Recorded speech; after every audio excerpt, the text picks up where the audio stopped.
I'm honestly afraid that one of these days I'm just going to wake up and be 100% devoid of episode ideas, completely drained of any script writing ability. And now that I've already used my what if I'm out of ideas pre-intro monologue idea, I won't even have that when I'm really out of ideas. I do have a couple of backup plans though. For example, the first one's called Griff Riffs. Isn't it funny that people say Band-Aids even when they're referencing adhesive bandages that aren't necessarily Band-Aid brand? Same goes for Kleenexes. It's crazy, man. Check this out. I had to do this because you're so ugly. Man. Another backup plan is called Find Griff. The final backup plan is coming up with a large number of ridiculous and impractical backup plans, and then using the mild humor they provide to distract the audience from the conspicuous lack of actual content. Here's hoping I don't have to resort to any of those.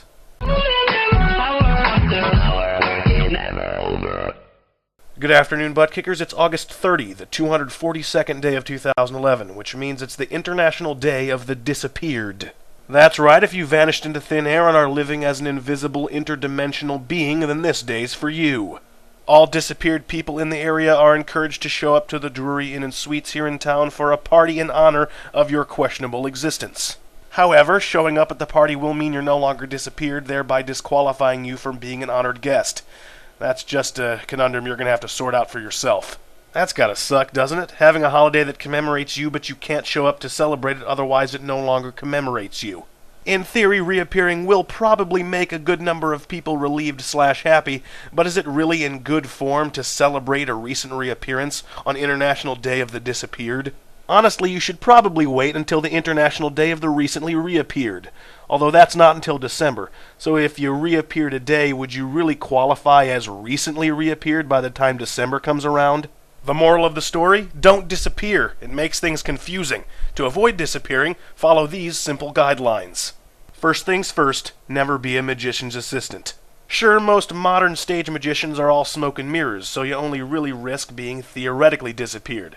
But you just never know when you'll come across a real magician, and if he forgets the counterspell, you're toast. Although this only really applies to those likely to become magician's assistants, i.e. brainless, lifeless women who are physically attractive and yet somehow simultaneously not desirable at all. Secondly, avoid the Bermuda Triangle at all costs. Because nothing ruins a perfectly leisurely boat ride across the ocean like suddenly no longer existing. Thirdly, never walk alone at night. Always have someone with you, preferably two people, one person much frailer and more liable to get kidnapped than you, and the other a very strong person who likes you more than he likes your frail friend. And lastly, do your best to stay relevant.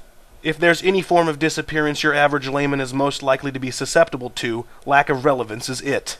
Stay on top of the trending cultural movement. No lingo. Never be labeled as an outcast for being weird, uncool, or smelly. Believe me, I've been there. You do not want today to be a day celebrating you. Until tomorrow, I'm Griff. I'm thankfully still here, and I'm still talking.